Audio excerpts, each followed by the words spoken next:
सबसे पहले बात राजधानी भोपाल की, जहां आग का तांडव देखने को मिला है।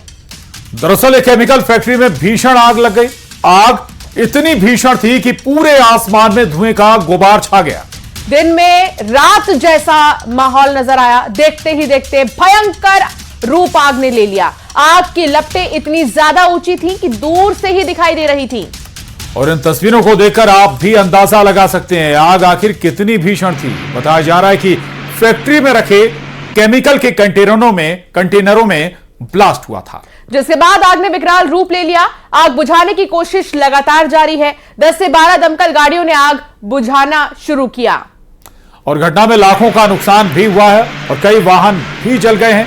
मौके पर प्रशासन मौजूद है। बताया जा रहा है कि आसपास कई फैक्ट्रियां और कार के शोरूम हैं। ये दो तस्वीर आपको दिखा रहे हैं हम, जहां पर भयानक आग लगी है, भीषण आग लगी है। 20 फीट ऊंचे लपटे, आग का विकराल रूप देखने को मिला है। केमिकल का एक कंटेनर था जिसमें ब्लास्ट हुआ और उसके बाद आग लग गई। आग रुकी नहीं बल्कि फैलती चली गई और आग ने विकराल रूप ले लिया। दमकल विभाग की कई गाड़ियां मौके पर पहुंची हैं। आग को बुझाने का प्रयास अब तक जारी है।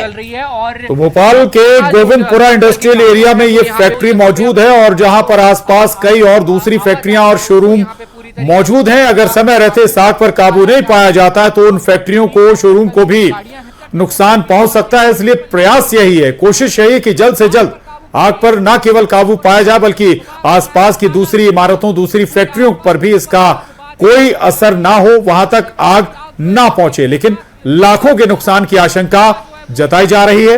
हालांकि यह जरूर है कि लोग अब फैक्ट्री में मौजूद नहीं है। अच्छी बात यही है।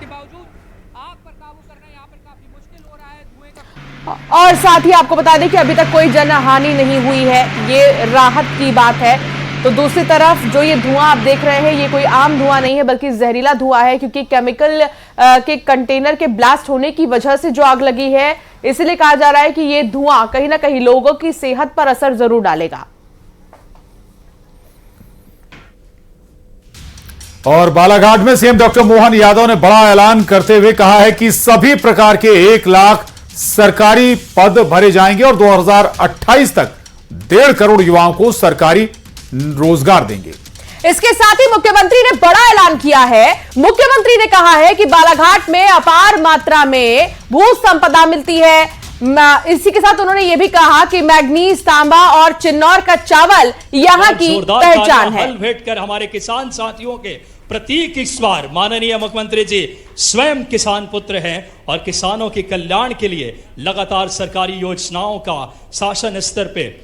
तो आज लगभग 1 लाख पद अपने बीच सभी सरकारी पदों को मिलाकर के पहली बार सब इंस्पेक्टर के पद 10-15 साल बाद भर्ती हो रहे हैं। सभी प्रकार के पद, जोरदार अभिनंदन करो। 1 लाख पद सरकारी नौकरियों के और 1 लाख केवल सरकारी नहीं, सब मिलाकर के 5 साल में 2,70,000 पद हम भरेंगे।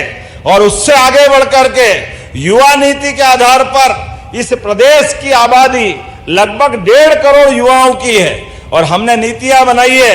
कोई खेती करता है, अच्छे से खेती करे, अलग से कोई उद्योग धंधा करना चाहता है, उद्योग धंधे करे, अपनी नौकरी करना चाहता वो करे। सब मिला के 70% से ज्यादा प्रदेश के युवाओं को 2028-29 तक हम अपने रोजगार से लगाने का संकल्प कर रहे हैं। मध्य प्रदेश कांग्रेस में नए प्रभारी का अजब गजब बयान आया है। हालांकि इससे पहले भी नेता इस तरह के बयान देते रहे हैं। कांग्रेस प्रदेश प्रभारी हरीश चौधरी ने पार्टी छोड़ने वाले कांग्रेस नेताओं पर निशाना साधा। उन्होंने कहा कि जो डर के बिक गए वो पार्टी छोड़कर चले गए, जो मजबूत हैं वो पार्टी के साथ हैं। कांग्रेस में कार्यकर्ताओं की कमी नहीं है। उधर कांग्रेस प्रभारी के बयान पर बीजेपी ने निशाना साधा। बीजेपी का आरोप है कि कांग्रेस के प्रदेश प्रभारी हरीश चौधरी ने ऐसा कहकर कांग्रेस कार्यकर्ताओं का अपमान किया है। जो डर गए वो चले गए, जो बिक गए वो चले गए, जो मजबूत थे, जो डरे नहीं, वो आज इस कांग्रेस के अंदर बैठे हैं। तमाम मजबूत लोग आज जाते हैं। मीडिया में ये बात कही जाती है उन्होंने प्रकोष्ठ भी बनाया भारतीय जनता पार्टी के लोगों ने कि कांग्रेस के लोगों को भारतीय जनता पार्टी के अंदर शामिल करें, कि कांग्रेसी कम हुए, कांग्रेसी कम नहीं हुए। देखिए, कांग्रेस का तो मूल स्वभाव जो रहा है वही परिचय प्रदेश प्रभारी दे रहे हैं।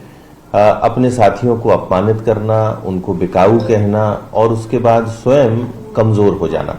वैसे उन्होंने जो शुरुआत की थी कि कांग्रेस मध्य प्रदेश में शून्य से है, तो वो शून्य से शून्य तक का ही सफर अपने इन बयानों से अपने साथियों को, अपने कार्यकर्ताओं को अपमानित करने से तय कर। और हाई कोर्ट के आदेश के बाद इंदौर शहर के बीआरटीएस को निगम ने हटाने का काम शुरू कर दिया है। दरअसल लंबे समय से बीआरटीएस को हटाने की मांग की जा रही थी। 2013 में एक याचिका हाईकोर्ट में दाखिल की गई थी और याचिका पर सुनवाई करते हुए करीब 12 साल बाद हाईकोर्ट द्वारा बीआरटीएस को हटाने का फैसला सुनाया गया था। और करीब 12.25 किलोमीटर के बीआरटीएस को हटाने की घोषणा सीएम डॉक्टर मोहन यादव भी कर चुके थे और हाईकोर्ट से हरी झंडी मिलने के बाद नगर निगम की टीम ने देर रात बीआरटीएस को हटाने का काम शुरू भी कर दिया। पहले चरण में जीपीओ से लेकर शिवाजी वाटिका तक बीआरटीएस की रेलिंग को हटाने का काम किया जा रहा है। महापौर पुष्यमित्र भार्गव का कहना है कि जिन जगहों पर वर्तमान में ट्रैफिक का दबाव ज्यादा है, वहां पर बीआरटीएस को हटाने का काम पहले शुरू किया जा रहा है। और उधर नेता प्रतिपक्ष उमंग सिंघार ने कहा कि यह भ्रष्टाचार का बीआरटीएस था, इसे हटाकर नया काम करेंगे तभी तो भ्रष्टाचार कर पाएंगे। बात तो अब रही बीआरटीएस की बात, तो ये सब घोटालों के प्रोजेक्ट है, फिर नया लाओ, फिर पैसा सरकार से लो, तो जनता की गाड़ी कमाई को किस प्रकार से दुरुपयोग होता है आप देख सकते हो कि निश्चित तौर से ये जब भी योजना बने, सरकार से मैं ये अनुरोध करना चाहूंगा कि दीर्घकालिक हो। रीवा के संजय गांधी अस्पताल की स्वास्थ्य व्यवस्थाओं पर एक बार फिर सवाल खड़ा हो गया है। और यहां डिलीवरी के लिए आई 5 महिलाओं की तबीयत बिगड़ गई। सिजेरियन ऑपरेशन के बाद महिलाओं को होश ही नहीं आया, जिसके बाद सभी महिलाओं को आईसीयू में भर्ती किया गया। अस्पताल अधीक्षक की माने तो इलाज के बाद महिलाएं आउट ऑफ डेंजर है, लेकिन जांच की जा रही है। जांच जारी है कि दवाओं का साइड इफेक्ट था या फिर कोई और कारण जिसके चलते महिलाओं की यह हालत हुई।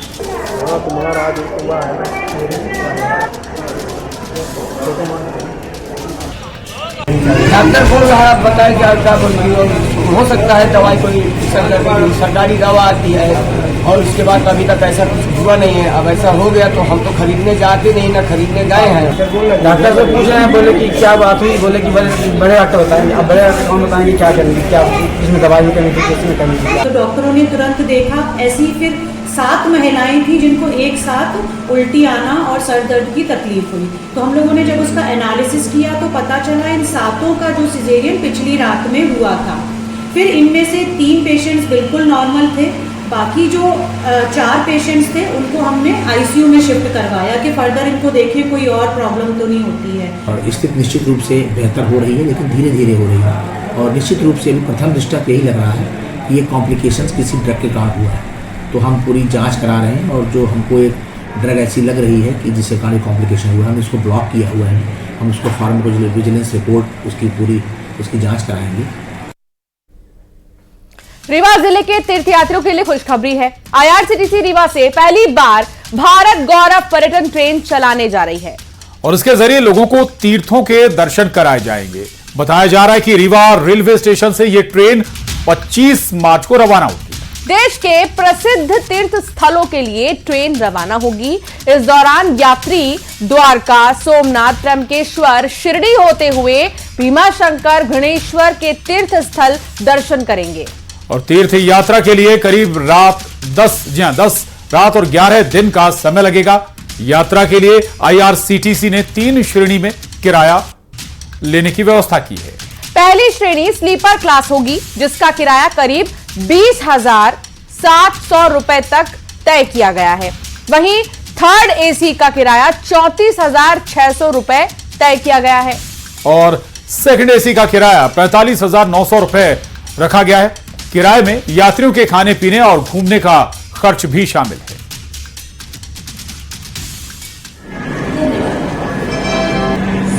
रीवा के यात्रियों के लिए एक भारत गौरव पर्यटन ट्रेन लॉन्च की है जो कि ज्योतिर्लिंग यात्रा विद शेड्डी है। ये ट्रेन 25 मार्च 2025 को 10 रात 11 दिन के लिए रीवा शहर से चलेगी। ये मैया, सतना, कटनी, जबलपुर, भोपाल, इंदौर, उज्जैन होती हुई जाएगी, जिसमें द्वारका, सोमनाथ, त्र्यंबकेश्वर, भीमाशंकर, घृणेश्वर के साथ शिरडी की यात्रा कराएगी। गाड़ी 10 रात 11 दिन की ये यात्रा है। इसमें यात्रियों के लिए रहना, खाना, और उज्जैन में होने जा रहे सिंहस्थ में सोशल मीडिया के बैन की मांग उठी है। प्रयागराज में हुए महाकुंभ में महिलाओं और युवतियों के स्नान करने का वीडियो वायरल होने के पर दादू राम आश्रम के महामंडलेश्वर ने कड़ी आपत्ति जताई है।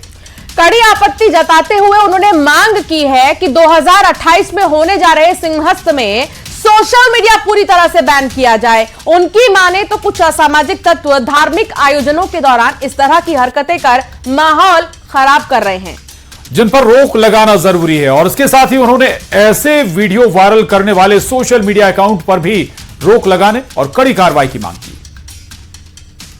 कि कुछ विद्रोही लोग, जो सनातन के जो विरोधी लोग हैं, उन्होंने सोशल मीडिया के ऊपर माता बहनों को नहाते हुए फोटो अपलोड, वीडियो अपलोड करके रील्स के द्वारा उसको चलाया गया, फैलाया गया।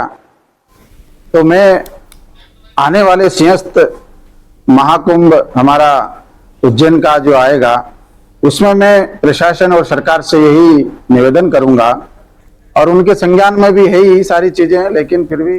और अब खबर भिंड से है जो आपको सावधान और सतर्क करती है। यहां ठगी का एक ऐसा मामला सामने आया जिसे सुनकर आप भी दंग रह जाएंगे। अगर आपको मोबाइल नंबर बंद, आपका मोबाइल नंबर हो गया है, तो आपको आपके इसी नंबर से ठगी हो सकती है। जी हाँ, ऐसा हम इसलिए कह रहे हैं क्योंकि भिंड से ऐसा ही मामला सामने आया है। एक शख्स ने मिहोना थाने में शिकायत दर्ज कराई है। पीड़ित का कहना है कि मोबाइल नंबर कुछ दिन पहले ही बंद हो गया था। एक महिला ने इसी नंबर को अपने नाम पर चालू करा दिया और यह नंबर पीड़ित के बैंक अकाउंट से जुड़ा हुआ था, जिसका फायदा उठाकर महिला ने ऑनलाइन पेमेंट ऐप के जरिए करीब 1,95,000 रुपए निकाल लिए। जब पीड़ित बैंक गया तो मामले का खुलासा हुआ। पीड़ित ने मामले की शिकायत पुलिस को दी है। फिलहाल पुलिस मामले की जांच कर रही है। हमारे खाते से 1,95,000 रुपया निकाले गए हैं। इसमें देखिए सो जीरो बैलेंस था। उसमें शिकायत हमने बैंक में भी की और थाने में भी की। उसकी जल्दी कार्रवाई हो सके और हमारा पैसा वापस दे दीजिए।